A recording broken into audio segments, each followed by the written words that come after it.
Bonjour à tous les amis profilers, bienvenue dans cette nouvelle vidéo où je vais vous montrer donc mon tableau dont je me sers en fait pour pouvoir déterminer donc les objectifs journaliers que je dois faire en fait sur Futur. Donc c'est des objectifs que je me fixe. Il faut savoir une chose, c'est qu'en trading, il faut viser très grand, mais avoir des objectifs qui sont tout de même réalisables sur du court terme. Donc à long terme, avoir un objectif important sur plusieurs mois, voire plusieurs années. Mais par contre, à court terme, il faut avoir des objectifs qui soient réalisables. Et c'est pour ça que moi, je suis parti sur 1% de profit par jour. D'accord. Donc j'essaye d'arriver donc à cette performance-là. Étant donné qu'on a à peu près 20-22 jours par mois sur les futurs. Donc je le rappelle, je trade uniquement moi les marchés américains, donc le mini Dow Jones ou le micro Dow Jones. Donc je vais vous montrer un petit peu comment ça fonctionne, comment mon tableau en fait fonctionne. Donc ici on a les cases bleues, en fait c'est tout ce qu'on a à remplir. Voilà, c'est tout ce qu'on a à remplir pour suivre en fait nos performances, traquer nos performances de façon mensuelle.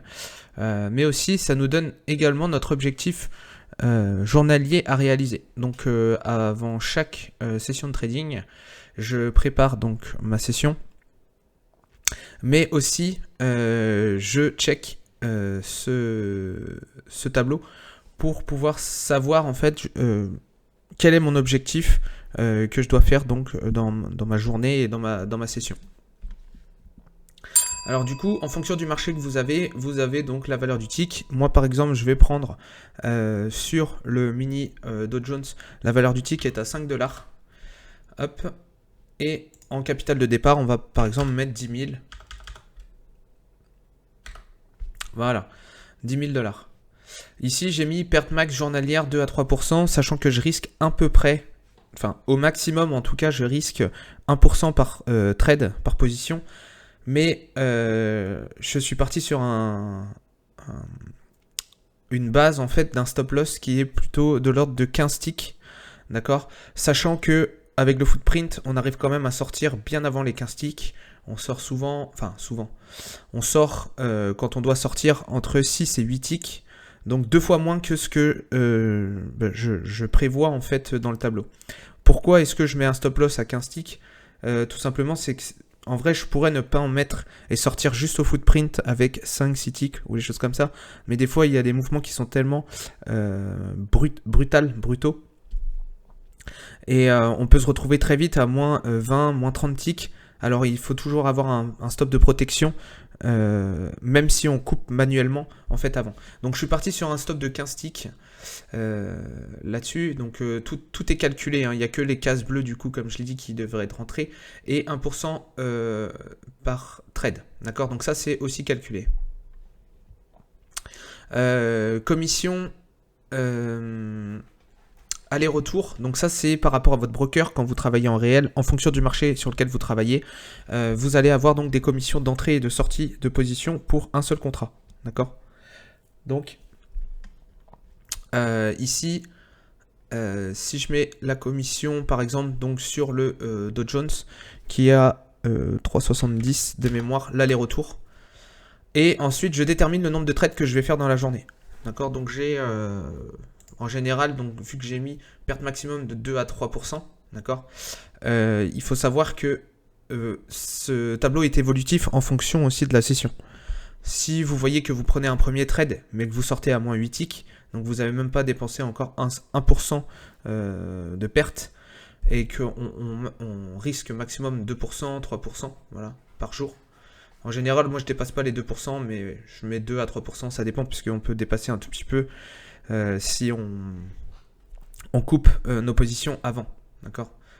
Si on est à 1,5% de perte maximum et qu'on reprend un trade, qu'on arrive à 2,2%, ben voilà, on arrête là, mais on a dépassé nos 2%. Donc c'est pas vraiment très strict, mais au moins ça nous permet quand même d'avoir un ordre d'idée sur notre journée. Donc nombre de trades, par exemple ici je vais en mettre 3 pour du 3%. Et ça va me donner en fait automatiquement pour un seul contrat. Pour un seul contrat, ça va me donner le nombre de ticks que je dois faire en plus sur ma journée pour pouvoir combler mes commissions. D'accord? Donc sachant que ici, bon, il n'est pas tout à fait bien calculé, mais là, 3 contrats, 3,7 x 3, ça fait 9. 3 x 7, 21. Donc on arrivera à 11,10 $ de commission. D'accord? Pour un seul contrat. Et ici, il me dit 2 ticks à prendre. 2 x 5 $, on arrive à 10 $. Donc on serait en perte à peu près de 1,10 $ pour combler en fait nos gains. Enfin, que nos gains puissent combler les commissions finalement.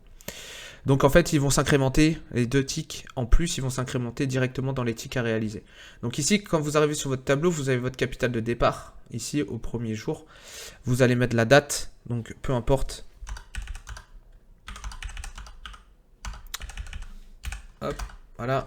On va mettre la date, le capital qui se met automatiquement. Donc toutes les cases blanches, on n'a pas à remplir.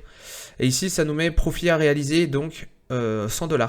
D'accord? Donc je suis parti sur 1% de nos 10 000. Donc on est bien sur du 100 $ à faire. Ce qui correspond à 20 ticks. On a 20 ticks. x 5, ça fait bien 100 $ à réaliser. Mais les 2 ticks pour couvrir nos commissions sur nos 3 trades s'incrémentent direct ici. Donc notre objectif est de réaliser 22 ticks aujourd'hui. Avec un nombre de contrats de 1. D'accord? Plus votre capital va être gros, l'incrémentation se fera toute seule. Au fur et à mesure, en fait, vous allez passer, boum, à 2 contrats. À partir de là, 2 contrats, bah, vous aurez automatiquement beaucoup plus de points. Enfin, vous ferez plus de profit. Mais ça sera, vous aurez votre gestion de risque qui sera adéquate et en conséquence, d'accord? Puisque c'est calculé sur une base de 1%. Par exemple, si notre premier jour, on arrive à faire 115 $. Voilà, donc ça nous met bien 1,15% de nos 10 000. Et il s'incrémente en dessous. Donc le lendemain, si vous retradez, vous serez à 10 115. D'accord? Ici, on aura donc 101 ticks à faire, 101 $ à faire, et toujours 22 ticks. Ok? 22 ticks, on arrivera à peu près sur du 110 pour pouvoir combler justement nos commissions. Par exemple, ici, on va faire 150, puis 80. C'est pas forcément dit qu'on arrive toujours à faire nos 1%. Ici, on va mettre moins 100. Voilà, moins 1%. 120, 120, enfin bref, je vais continuer là à rentrer. Donc ça c'est juste pour l'exemple. Hein. Imaginons qu'on arrive à la fin du mois et qu'on termine comme ceci. Ce qu'il va falloir faire ensuite, donc vous voyez ici l'incrémentation, elle s'est faite ici à partir de 11 200. Ici, quand on a fini notre journée à plus 120, à 11 325, on a eu 2 contrats. Donc à partir d'ici, on peut travailler avec 2 contrats. Ok? Ce qui correspond à peu près à 1% en fait de 11 325. Et on a un objectif de 25 ticks. Donc les ticks également augmentent. Arrivé ici, donc imaginons qu'on termine le mois là-dessus. Il faut qu'on prenne en fait la dernière case où on a eu notre addition. Donc ici, on a 11 805 plus 120 et on arrive à 11 925. En fait, c'est cette valeur-là, celle qui va rester là, qu'il va falloir incrémenter ici. Donc, je mets 11 925. Voilà. Les frais mensuels. Qu'est-ce que j'appelle les frais mensuels? Bah, ça va être les frais de gestion de votre broker. D'accord, donc chez certains brokers, on peut être en fonction des marchés à 100 $ mensuels. Plus de ça, on a la plateforme de trading, l'abonnement de la plateforme de trading à payer, plus les flux. D'accord, donc supposons qu'on a 100 $ pour le broker, la gestion de compte, égale à 100, plus on a, je sais pas, 50 de plateforme mensuelle, plus 25 par exemple sur nos flux de données. Ici on arrive à 175, donc on l'incrémente ici. Et ça va nous donner donc un résultat net. Donc bien sûr c'est avant les impôts, mais un résultat net par rapport à ce qu'on a dépensé nous dans notre mois et ce qu'on a pu faire comme profit derrière. Tout simplement, ce que je vous conseille de faire, c'est avant de commencer en fait à remplir justement le tableau pour avoir votre suivi, hop, je vais tout supprimer. Enfin, je vais d'abord créer la feuille. Alors, dupliquer la feuille. Ici, je vais dupliquer la feuille. Et ici, par exemple, je vais la renommer et mettre mois novembre. Voilà, on est en octobre au moment où je tourne la vidéo. Donc, mois de novembre. Et ici, donc, là, sur ce capital du fin du mois, on est à 11 925. Donc, au mois de novembre, il faudra bien mettre ici 11 925. D'accord ? Bien sûr, après, ici, vous pouvez changer. Quand je dis nombre de trades, vous pouvez mettre 2. Et du coup, ça va vous recalculer ici vos performances. Hop, voilà. Vous avez un tick à faire, mais celui-ci, vous pouvez le changer tous les jours. D'accord ? Vous pouvez le changer tous les jours en fonction de comment est-ce que vous vous sentez pour travailler. Ou alors, vous laissez 3. Et comme ça, au moins, ça s'incrémente tout de suite. Donc ensuite, bah voilà. Le mois de novembre, on va mettre 11 925. Les commissions, si on n'a pas changé de marché, sont toujours les mêmes. Ici, les commissions antiques qu'il va falloir rattraper pour compenser les commissions d'aller-retour qu'on va compenser avec les gains du marché. Voilà. Les frais, finalement, si on ne change pas de marché, ça va être les mêmes. Donc, c'est vraiment en fait le premier mois qui va être un petit peu à remplir. Et encore, ça va très très vite. Et ensuite, après, sur le mois de novembre, on peut supprimer ça et ça. Et puis, on redémarre donc du coup sur un nouveau mois. Donc voilà, donc avec 2 contrats. Ici, 26 ticks à réaliser la première journée. On met la date. Et comme ça vous permet donc de pouvoir traquer vos performances. Et de continuer en fait à suivre en fait en détail vos journées. À voir combien est-ce que vous avez fait de performance aujourd'hui. Combien est-ce que vous... si vous avez atteint votre objectif finalement. Parce que moi je suis parti ici sur du 1%. D'accord. Hop. Ouais, je suis parti sur du 1% de profit à réaliser par rapport à cette valeur-là. Et derrière, ça va nous permettre de voir si on atteint notre objectif de 1%, mais aussi de pouvoir gérer notre risque. Et ça, c'est, je trouve, quelque chose d'extrêmement important. C'est ces 2-3% là qu'on se met bien en tête. Et du coup, si on les dépasse, on termine. Enfin, si on arrive à peu près dans ces 2-3%, on arrête la journée, c'est pas grave. On mettra peut-être 3 jours à les récupérer. Peut-être. Mais peut-être que le lendemain, finalement, on va prendre un trade qu'on va laisser courir. Et ça va nous permettre donc à la fois de valider notre 1% de la journée, mais pourquoi pas faire un deuxième % et finir notre journée à plus 2%. Ce qui fait que finalement, en fait, on va pouvoir rattraper un petit peu notre perte de 2-3%. D'accord ? Donc, c'est surtout très important d'avoir cette discipline de s'arrêter quand vous avez atteint votre objectif de perte journalière. Et c'est pas grave, tant pis. Le but ici n'est pas vraiment de gagner vite de l'argent, mais de gagner longtemps de l'argent. C'est pour ça qu'au début de la vidéo, je vous disais, il vaut mieux viser très grand, un capital qui est très très grand,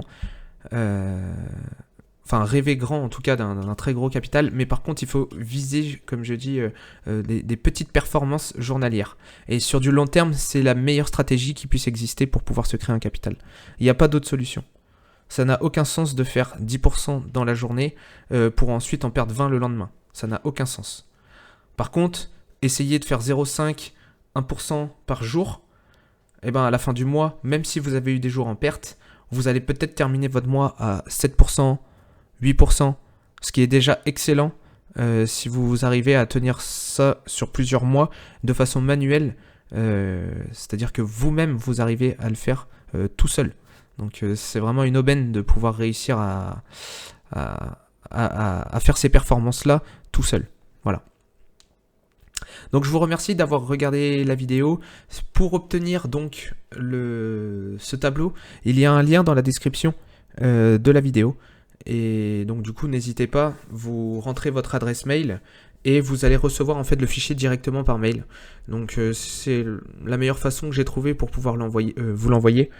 Et c'est la façon la plus simple également, je pense, pour vous. À savoir, je fais une petite aparté en plus, c'est un fichier qui est LibreOffice, donc quand vous allez l'ouvrir, de toute évidence, vous pouvez sélectionner l'intégralité comme ceci, faire un copier-coller et le mettre sous Excel, ou encore mieux sur Google Sheet, parce que ça va vous permettre, si jamais vous avez 2 postes de travail, par exemple un chez vous et un dans votre bureau ailleurs, et ben avec Google Sheet, vous avez juste à vous connecter sur Internet, sur Google, et comme ça en fait n'importe où vous serez, vous aurez accès à votre tableau. Ce qui fait que vous n'avez pas besoin de vous trimballer avec une clé USB pour le mettre à jour tout le temps. Finalement, avec le Google Sheet, il sera à jour à chaque fois que vous allez commencer et terminer une session de trading, mais surtout de n'importe où. Donc la limite géographique n'est plus un problème. Donc voilà pour cette vidéo, je vous remercie et je vous retrouve très vite dans une prochaine vidéo. Bye les profilers.